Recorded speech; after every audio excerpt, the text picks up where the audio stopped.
But for personal power, what are the 4 characteristics or determinants of personal power? And then give me a little bit of what they are, what they mean, and kind of what you thought about them. You can take one or go through all 4 of them if you'd like. Byron, I can give you one that it's also the first one. I think maybe I can kick us off. One that I found probably the most relevant to me right now is expertise. And just having the relevant knowledge and understanding of a role to be able to accomplish that. And I think that's obviously, like, it seems so obvious to me, like, yeah, of course you have to have this knowledge of how to do a job. Like, everybody knows that.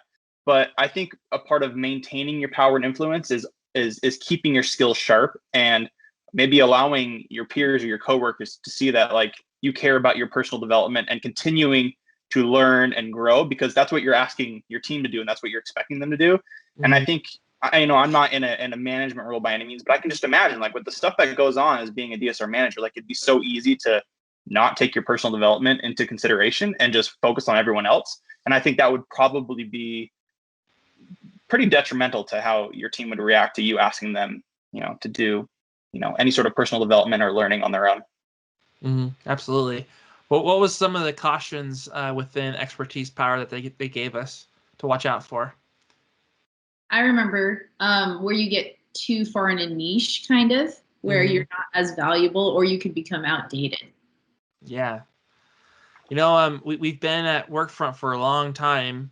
We've switched over to Adobe, and it was like overnight, most of the little insider tips and expertise that we had just weren't relevant anymore. Different software, different processes, different connections, and it really is requiring us to kind of recreate the expertise that we had. And then it double happened on us. All of our accounts changed. And so most of us had different accounts, so we didn't even have expertise in our accounts anymore. So it's like, well, I'm not really sure how to work the business or who I go after. So all of us almost overnight reset. Everyone's on a mostly playing field and have to go about developing our expertise within a new area as well. Some of us are still learning how to use Microsoft Teams, so don't yeah, that's right. Don't count that out too, Byron. That's right.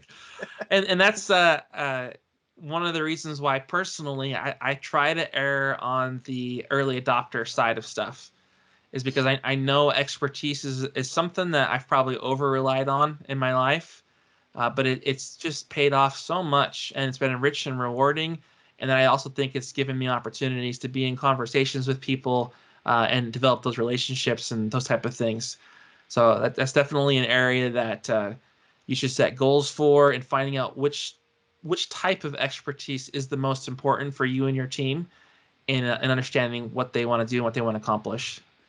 Yeah, and a quick comment, Byron. I remember when I was a new hire, Tony always would emphasize that with us, that you want to become really, really good at something that will make you unique from all the other DSRs.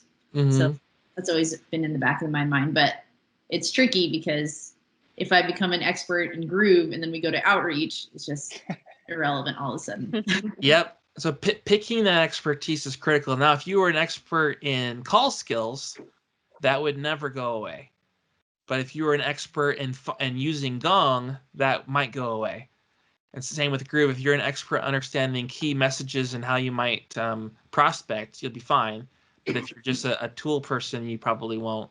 So it takes some practice to figure out which things you should be an expert in. And so talking with your peers and finding out what they need to know can really help you out, or how you're being perceived. Some of those 360 reports or surveys are really good to find out. Just ask your peers. When you think of me, what do you think I have expertise in?